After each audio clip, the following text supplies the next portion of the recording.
Check it out.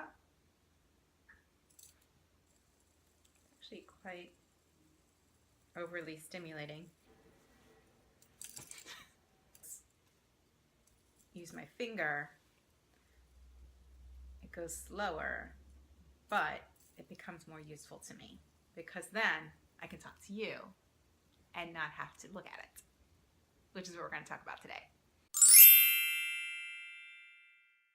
Hi, this is Amy Baez, pediatric occupational therapist and founder of Playapy, here with an episode of Tips and Topics. And today's topic is going to be the fidget spinner. Now, I am surprised that it's taken me so long to do this video because I have been bombarded by questions about this toy for weeks and months now. Actually, I even did a guest expert opinion for an article for a magazine, and so I thought, you know what, it's time to talk about this because it's very important. You probably are familiar with this already because it is all over the place. Every kid seems to have one, but what I'm noticing is that a lot of kids are using it inappropriately if you're looking for therapeutic benefits. And so I'm going to tell you a little bit about why. So here's the deal. A lot of parents will ask me about this toy because their kid wants it and they've been told that it's going to help them in some way. And you know what? A lot of the kids that I see have symptoms related to fidgeting that are consistent with other children that have ADHD, ADD, autism, and things like that. And let me tell you, it can be beneficial, but it also can't be.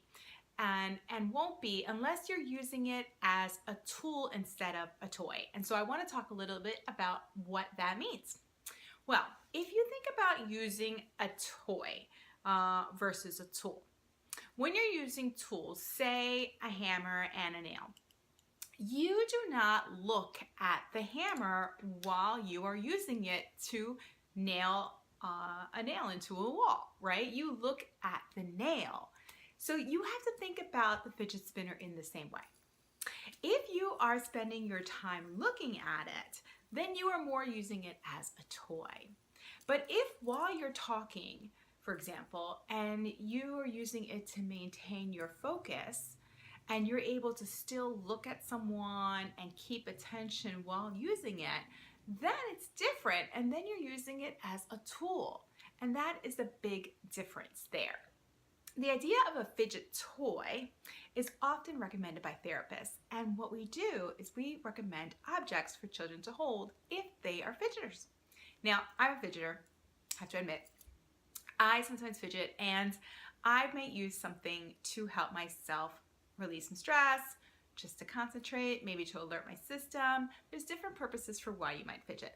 But one of the number one reasons that I suggest parents to give a child a fidget toy to is when they have difficulty speaking to others or listening to others without fidgeting. And so you will see that appear in different ways. Sometimes children might pace. They might rock back and forth on their feet. They might twirl their hair while they're talking, or they might twirl their clothes while they're talking, or they just can't seem to keep still with whatever is in their hand, right? So you want to give them something small that they could keep inside their hand and they can use very easily. Now, the idea of using a fidget spinner when you're talking is not like I've been playing with it like this, because that doesn't really create any sort of benefit. It's really actually very distracting to the person who's listening and distracting to the person who's using it. So what you want to do instead is maybe just use it in your hand lightly, like I am now, but maybe lower. You can't see if I put it down low, but it's just giving you something to hold while you're actually talking. So for example, when I'm talking to a child and I see that they're struggling with this, I might recommend them a fidget toy.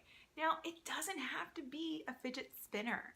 It could be anything. It's basically just an object that you're holding that you use as a tool. So, for example, sometimes I just recommend using an eraser or a pencil, or sometimes maybe even wrapping a pencil with, like, say, something like a pipe cleaner, or some sort of piece of tape or something to give them something to rub on, right? Sometimes we may advise to put, say, a piece of Velcro under a desk so that the child has something to touch.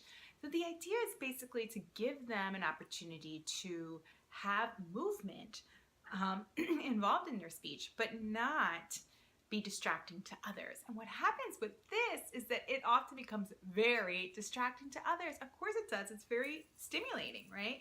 It really can grab your attention. So, but oftentimes it distracts others from what you're trying to say. So, oftentimes I don't necessarily recommend this. But if your child does have one already and wants to play with it at home, give them something to do with it that is useful. Have them use it as a tool when they need to, if there's someone who needs it. So just think about that really carefully, because there are some children who don't fidget, and therefore it will be a distraction and not a tool for them. Just like the analogy of using a hammer and a nail. If you only need a thumbtack and you try to hammer it in, you might break the thumbtack and you're defeating the purpose of your activity. So if your child doesn't need the tool, then you shouldn't really give it to them. Unless, again, you're using it just for playful fun. And there's nothing wrong with that.